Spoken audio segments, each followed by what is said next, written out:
About this love. About this. About this love. About this love. Love. How you guys doing? My name is Dale Skinner with my wife, Sherelle. Hey. We're About This Love podcast coming at you from the MD studios in Baltimore, Maryland. Thank you for tuning in with us. We hope you guys enjoyed the episode on last week, setting boundaries with just myself. Today, my wife is going to chime in on this topic today about setting boundaries. And since she didn't join me last week, I'll let her start off first this week. Ladies first. Ladies first. Uh-huh. So I really liked well, one, I should just say thank you for, doing the honors and letting me, I guess, chime in on your episode.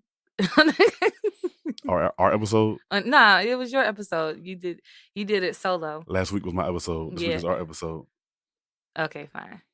But no, so I definitely enjoyed, and I hope you all enjoyed the episode last week, just about setting boundaries, and I hope that it helped you to really take a step back and look at the boundaries that you may have set. Like I know Dale, or may not have set, or things that you thought you had in place, but oftentimes we don't have clear lines with just certain people, certain things that we will do or will not do in life. And so I think the questions that you asked last week, Dale, they were really good. Like it had me take a step back and I'm just like, okay, well, what are some boundaries that I have set in my life? One of the obvious things for me was with, our child, with our son. And it's like, well, what boundaries do I have set with him? And I know when you and I first got married, that was something that had to change. Like the boundaries that I had set for him was a little bit different because he was so used to it being mommy and me. And now now it's me, mommy, and Dale. Yeah. And so I think that was one, like in my life, one thing that I had looked back on. I was like, well, that's a major boundary that had to be set, had to be changed.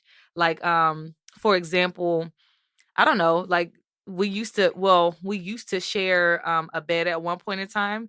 When you're single and you're going through financial issues, you're moving from place to place. And it's not like you're moving from place to place, but from year to year, it's like, oh, well, I got a 2-bedroom, then I got a 1-bedroom. And so now we need to adjust. Or remember the time my apartment got flooded? I had gotten put out of my apartment because it got flooded from the apartment upstairs. And it was just kind of like, all right, well, we're going to have to go somewhere and, go back to our family's house. Well, and of course, that was fine because it was just my son and I. But then he got used to sleeping in the bed with me because we had to do it for a certain period of time. But once you and I got married, it was like, no, you need to go and be in your own room.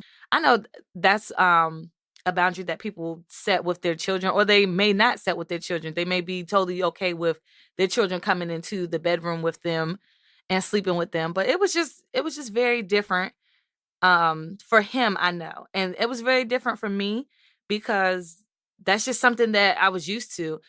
And you were like, no, we're not doing that. We're not going to keep doing that. And so I'm just like, yeah, I could see how that could be problematic, And I do appreciate us setting that boundary because even when, I don't know, I just want to go lay down. I just want to go lay down, take a nap, just break away from you guys.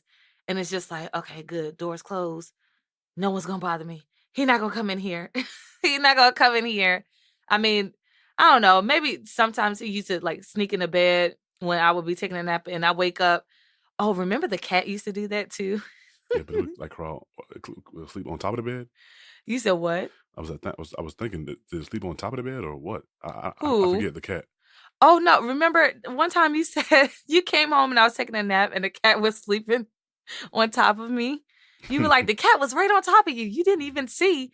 And that's back when we had cats. And I was just like, no, that cat wasn't.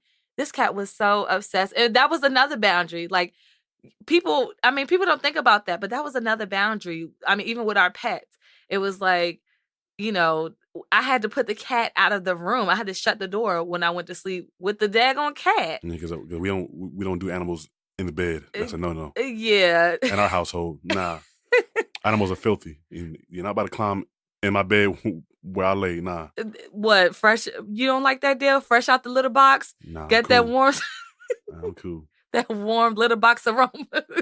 I'm an animal lover, but I'm just not that dedicated. Okay, okay. But yeah, so I mean, those are just a few examples that I reflected back on.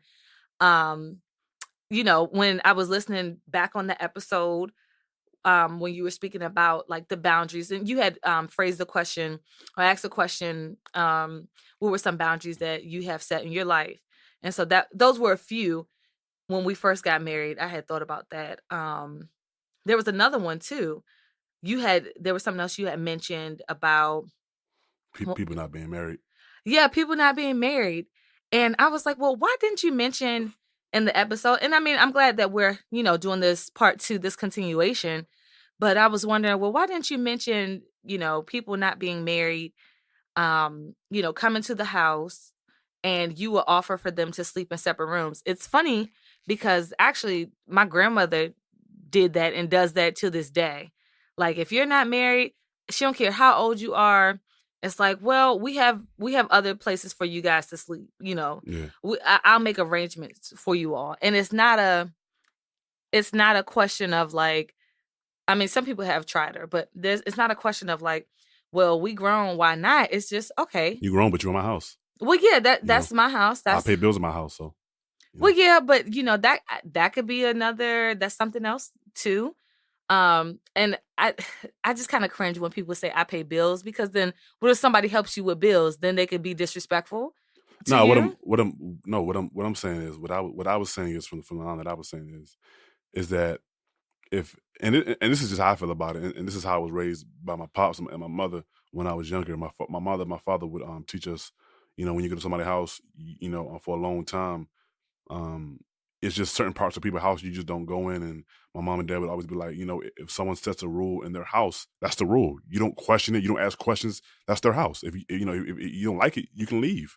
Because that's the place where they pay the mortgage or the rent, or the bills, the utilities, the cable. Even if you are living with somebody or moving with somebody, temporary, you're still, even though you're living with me, still, respect the rules that I set, in place in my house. In the past, before I got married, I've lived with my brother and his wife, and different people. And it's like, whatever, yes, it's some rules that people set up that I did not like, but I never questioned it because that's their house, and also I never felt like it was unfair, or belittling in any way. So it's just, you just gotta be respectful to other people's homes and the rules that they set. It's like it's not really up for debate. This is my home, and hopefully any rules that I would set for someone coming into my home, I would be, respectful of you, um, but also not really caring how you feel, because this is my house. And, if like my pops used to say when I was a kid, if you don't like it, you can always leave. You don't have to stay. But Right. I always tell people, I prefer that you stay. I don't want you to leave, but if you feel some type of way, or if you don't like the rule that I set in my house, then I 100% understand. And hey, to each his own. I'm not gonna be upset with you or mad, with you. Likewise, I hope you wouldn't be upset or mad at me for the rules that I set inside my home. Where I Hmm. raise my children and my wife live. Right. Well, you know what? And I wanted to touch on that because, like I said, in the last episode, you did not mention, like you mentioned that about other couples, but you didn't mention our experience. We had traveled together before we were married several times. Hmm. And everyone knew that we were together, like we were engaged, and they knew we were getting married. So and I had a few family members ask me this when we were traveling. They were like, "Oh, so how that's gonna work?" Because remember, at the time, you wouldn't even like step foot into my apartment unless it was like a third party, and not know, not know. It's kind of different though. No, no, no, no, no. No, we're talking about boundaries. Well, it's different with us because we didn't live together. Like we wasn't living in the same house anyway. So it's like it wasn't really a big deal for us. But like if No, you I'm not saying it was a big somebody that's living deal. together and you're not married, then you may feel offended or feel some type of way about it because you live together. You know what I'm saying? What I'm saying? Oh, yeah. No, I get what you're saying, but I'm giving our, our example of how we navigated that. Yeah. I mean, we didn't live together, no. And I guess had we lived together, then we would have just gotten a hotel. You know what I'm saying? Like that would have been a discussion that we had if we went to someone's home and they were like, oh, you guys aren't married, you can't sleep in the same bedroom. But no, so from our real life personal, like our real life example, this is what we really did. No lie. So On many occasions. on many occasions, and people have asked me, you know, like I said, family had asked me, well, you guys are traveling, so y'all all gonna stay at his so and so house, or you all gonna stay in the same room. So there was instances where I took the bedroom and he stayed on the couch at a friend's home. There was another, actually, at several people's homes. There was another instance where I stayed in a hotel and he stayed at a family member's house. And it was just, we had that boundary set in place in our relationship, and this was set before we started, making plans to travel together and making plans to go places. And it was like people, were like, okay, people accepted it. And we didn't have to go to their home and say, hey, like, is it okay if we got a room together? And I mean, not that the friends and family that we visited would have been okay with that. I'm not sure because we didn't ask. But at the same time, what we did ask for was, separate accommodations. When they weren't offered, like if they weren't offered, we were like, yeah, so how are the sleeping arrangements? Is there enough space for us to sleep separately? Um, or, one take the couch, the other take the room, or however that was going to work out. And of course, we're not staying like weeks at a time like that, because then For a that's a weekend whole or something, different, yeah. yeah, for a weekend, because that's a whole different discussion about boundaries. Because then it's like, well, you basically living here and you up on, in my kitchen slash living room slash, you know, dining room. So no, y'all can't sleep separately, kind of thing. But that's another boundary that needs to be set or needs to be said. And I think oftentimes people go into these people go into get into situations, and before they do, they never think about, they just assume, I should say. They assume. Like what was something that you had assumed, Dale? Like you went into a situation and you just assumed that, okay, well, I live this way, so they should automatically, accept that, or they should know, Well, so we don't have to talk about it. well, I'll say this right here. I know oftentimes when family members tell me, "Hey, I'm gonna be in town," this day and that day on work. Most of the times, I'll take off so I can spend time with them. But and I used to expect this too, but I don't anymore. But it's like now when when me and my wife go out of town somewhere, or we go back to my hometown, let people know, hey, I'm gonna be home, for a couple of days or whatever, and you go there and you don't see nobody because everybody at work. And um and again, I mean, like I said, I used to, out of ignorance and out of just not knowing, I used to be like, okay, yeah, I'm gonna see A, B, C, and D, but then you go in town, you know, not seeing anybody, which to me is fine, but it's like I just expected people to, if I let you know, if I give you a month or 2 months, advance that I'm gonna be in town, even if you took off work or plan for us to spend the afternoon together or the nighttime together, you know what I'm saying? But people just really didn't, so I just that's just something that I used to always assume, and it's something, and I assume that because that's something that I did or that I still do to this day, but I no longer expect people to do that, you know. Hmm. Yeah, that's true. I think that's a good example. Just about how, so basically what you're saying is you would expect you would expect someone to treat you, as far as a guest coming back into town or family coming back into town, you Just would. take time out of their busy Mhm. schedule to spend a couple hours with you. I ain't even talking about a day or just a couple hours. You know what I'm saying? Yeah. So that's just what I expected, but I no longer expect that. Yeah, but that sounds like boundaries and expectations really go hand in hand. Yeah, I was thinking the same thing. I was thinking our next podcast, probably be on expectations. I mean, well, you know what? Yeah, it could be. If that's what you if we don't really get into it here, but I because well, let me just say this. Because like we're already on the topic of boundaries and expectations, I think we should just go ahead and expand on it. We should go ahead and expand on it by giving an example or two. I mean, I just say keep it on boundaries because expectation in itself it's a lengthy topic within itself, and just I think the two coincide, but I also feel like we should just do a whole nother episode on that because you start talking about expectations. It's like, well, what do I expect from You you? can And go down the rabbit hole. exactly, you can go down a rabbit hole, but for now, I think Mhm. boundaries because for me, boundaries and expectation they coincide, but they're not the same. It's like because for me, it's like my wife, she expects me to come home she expects me to come home every day as I get off work. I expect you to, cook dinner or breakfast, and that's just something that we've established in our marriage, and that's what's done. But as far as boundaries, that's not really like it's inside my home. If you're not married, you're not sleeping, in the same, room. That's a boundary that I've set in my home. And it doesn't matter what the other person expects. This is the boundary that I've set in my house, and this is what it's going to be. Like we don't allow people to we ask people not to use profanity.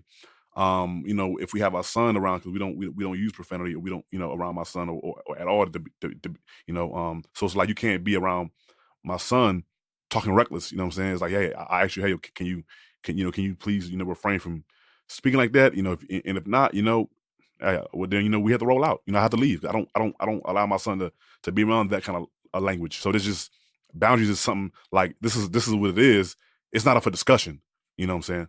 Mhm. And so I think expectation is while it coincides, it's different. Mhm. Because the expectation is both parties. A boundary can only be just the one party. This is my boundary. What I won't allow. I don't think a boundary is one party. I think well, I think a boundary has to be two parties because somebody has to be there at that wall. You put up that boundary for a reason. Yeah, yes, but no. It's kind of like I mean, we got family that we're like, well, this is what I'm doing, and I don't care what you say. You're like, oh, cool, then. You know what I'm saying? Well, it's time for me to roll out. So I feel like expectation is when both parties come to understanding and they both agree, and and the way that I view it, in my perspective of it, you know. Mm, I disagree. I disagree because the expectation could be something that like I can have an expectation of you and you not even know that I had this expectation. And even if my expectation is, man, I wish he would bring me home ice cream every day from, after work or whatever. I mean, that you don't have to agree to that expectation. I feel like maybe a boundary is more so of like, okay, this person called me talking reckless and they should know that I'm not going to have this conversation with them while they're talking like that and I'm just going to hang up. And so and I think I mean, I get what you're saying that they both have to agree, but I feel like maybe you have it opposite or maybe we're just looking at it, from two different perspectives, which I believe we are because we're two different people. But about in my mind, a boundary is what I think a boundary is what you think an expectation is your perspective of an expectation. And so with a boundary, and I've done this before where someone called me and it's kind of been like, what you want. And I'm like, well, dang, well, you called me. Why you calling me with such an attitude as if, phew, It's like call you ask you what you, you want. yeah, like what you want. And I'm just kind of like, That's funny. okay, you know what? You're not really, not that I want you to call me with pleasantries, but if you want to call my phone, don't be calling my phone with an attitude when you genuinely want to talk to me. So until you understand that I'm not responding to you in that way, the boundary that I'm going to set is if you call me and the first words out your mouth, if you call me and the first words out of your mouth is what you want or well, I've been wanting to talk to you and you ain't answer, I'm gonna hang up just like that, Imma hang up. Yeah. Or, "Oh, I ain't mean to call you." Don't let that be the first word out of your mouth when you call me. "Oh, I didn't mean to call you." Click. And Yeah. I mean, there's some people who I understand that just happens on accident. And it's like, "Oh, well, my bad. It was a butt dial. I didn't mean to call you. It was a pocket dial. I'm sorry." But if you just with that, aggressiveness of, "Well, I ain't mean to call you, but what you doing?" Click, I'm hanging up. Because it's just, that's a boundary I set because I do have feelings. I do like I want to feel like you're calling me because you want to talk to me and not out of obligation. And and not only that, like in the, another element, or what I say, an important, and why we should have boundaries, to important why we should have boundaries, is that oftentimes, boundaries protect us. Boundaries protect and guard. It's kind of like, we have a dog. We have a puppy, a 6-month-year-old Rottweiler, and we have a fence in our yard, and the fence is to protect her from going out in the street getting hit by a car. So boundaries are not always bad. Boundaries are also used as a source of protection. Whether it's emotionally or physically. In the scriptures, there's scriptures in the Old Testament where it says, don't go past the boundaries that your forefathers set up. And it's not talking about like an actual fence or a post, but it's saying, like, in the past, God told your forefathers, don't do A, B, C, and D, or don't eat this, or don't go to this nation, or don't marry outside of your culture, or don't get involved with any other gods outside of the Lord your God. But those are just boundaries that the Lord set up to protect His people. So boundaries are actually, they're good. They protect. So when you actually live a life Mhm. without boundaries, there's actually no protection for you, whether it's emotionally, psychologically, or physically. There's no protection. It's like I know there's been a few cases in my family where people have dated underage individuals. It's like, well, that's a boundary set up by the law to protect a person who may be mentally immature, and may not understand or be aware that this person may just be trying to take advantage of you for whatever reason. So it's like Mhm. that. But boundaries are used for protection. And oftentimes when you don't have boundaries set up in your life, you oftentimes, people who don't have boundaries, you oftentimes, you'll look at their life and be like, yeah, their life is very chaotic. They don't have any boundaries. You know, where Mhm. there's no boundaries, there's chaos, there's confusion. There's all kind of discords and stuff like that. So I just feel like, just boundaries just protect. They protect, what you believe in, and in my opinion, they protect what we deem as sacred. What about those who feel like they're being controlled by their boundaries? That's just something to think about. Oftentimes people can see a boundary as, like, for instance, children. Um, Oftentimes I've heard of people saying, "Yeah, as soon as I leave my parents' house, I'm gonna, go wild." Or as soon as they get off to college, that's why they go buck wild because their parents have controlled them. And I think boundaries without, like, explanation can be Understanding, dangerous, yeah, understanding, and yeah. understanding could be dangerous, for the other party. And really, it's because we don't know why those are set. Another example, we went to a friend's home, and I'm gonna make this quick because we're about to close out. But another example, we had went to a friend's home, and they said, well, we don't watch certain movies or certain things in our home because it seemed to be affecting our children, And how they sleep, and nightmares and stuff. yeah, and how they sleep, how they react to things. They're highly sensitive children. Um, and I was just like, wow.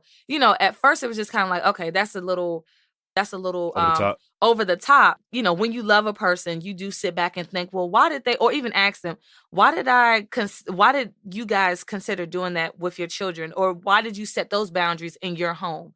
You have those conversations. And it's not as though, oh, because that's the law in their home, then that's what we should be doing in our home, because that might not work for us, or what have you, whatever the boundary may be. But that boundary that they set was for a good reason, and it was to protect their children. Now, when they get to a certain age, not that that boundary will be removed, but maybe when the children ask, well, how come we don't do this or how come we don't do that? For example, a boundary for my son that I had set was I don't want to celebrate Halloween. And so it was kind of like, are you being over religious about it or what's the reason why? And I was like, well, he's like screaming his head off in the middle of the night after like watching scary movies, like kid appropriate scary movies, or seeing people in masks. And I had to sit with him for hours while he's crying out. And I'm just like, okay, you know what? I want you to feel protected in your home. I want you to feel safe at night. I don't want you to fear anything but the Lord.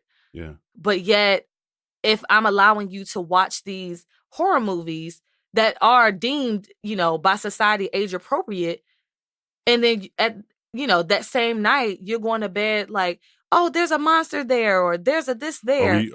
I know on one time he was like, yeah, we talking to the spirits. I'm like, whoa, pause. Well, we ain't talking to no spirits. The only Only spirit spirit we're we talking to acknowledge is is the Holy Spirit. Outside of No, that, they gotta make sure he have a holy in front of his name. exactly. That's But that's the only spirit we acknowledge up in here is the Holy Spirit.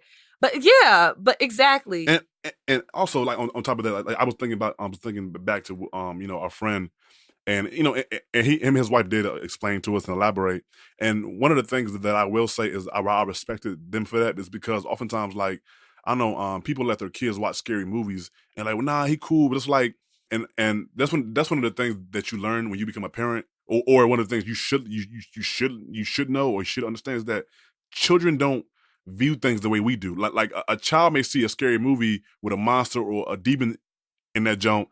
But to them, they don't recognize that it's not real. Like me, I know it's not Mm-hmm. real. It's a dude in the mask, but it's not real. To them, they don't have the mental capacity at that age to, depending on how old they are. Let me say that first. Depending on how old they are, they don't have the mental capacity to recognize that it's not real. So it's like Mm-hmm. you letting a child watch something at that age and they're thinking it's real life. The monster about to come out of the bed and get them. It's like, nah, we're not doing that. If you get older and want to watch a scary movie, that's different. But it's like for now, I know at this age, you don't have the maturity and the natural mental capacity to know it's not real. Yeah. Even if I tell you it's not real, it's like, well, whatever, it's real. So it's like, until we get to that point, nah, we're just not gonna go there. You know. Yeah. Well, and I just want to like close out on this. What exactly are you leaving people with? And I phrase the question like that because whether we know it or not, we set boundaries in all aspects of our lives with the different relationships that we come in contact with. And from the examples that you gave and the examples that I gave was for our children. The boundaries that we're setting, we want them to, feel secure. We want our children, we want people to feel secure in our home. We want them to feel like this is a place where, where they know for sure that we will rule for the benefit of them or the benefit of others. And it won't be misunderstood. Boundaries that we set for our friends or set with our friends. It's like, okay, for sure that our character is going to reflect one of honesty, of truthfulness. What's something that you want our boundaries to reflect to those you are in a relationship with? I mean, just godliness. You know what I'm saying? Just Yes. godliness, and I know for me, one of the things that I'm big on, because when I was younger, I used to be a liar. I used to be a compulsive liar, but I'm all about telling the truth. You know what I'm saying? And whenever I say something that's wrong, even if it's by mistake, say, "Oh, my bad, man. I told a lie. Oh, my bad, man. Gave you misinformation. I was wrong. But that's just me. You know what I'm saying? I don't want to be known as a liar. So to me, it's just being able to tell the truth and not just fabricate things because I have the ability just to tell stories. Like, no, this Mhm. is this is what happened. I made a mistake. But that's just me though. That's just me. And being able to apologize or being able to admit when I'm wrong. Yeah. Thank you all for rocking with us today. Share your thoughts and your views on the podcast. Just what are some boundaries that you've set up in your life? If you care to share, find one or two, that you don't mind sharing publicly. Sometimes people are like, well, I don't feel like, but it's like, well, find one or two, that you don't mind sharing, and follow us on Instagram, Facebook, About This Love, and always indulge our podcast on YouTube, Facebook, and Audio Mac. Thank you for rocking with us. Yours truly, Dale, and my wife Sherelle. Peace.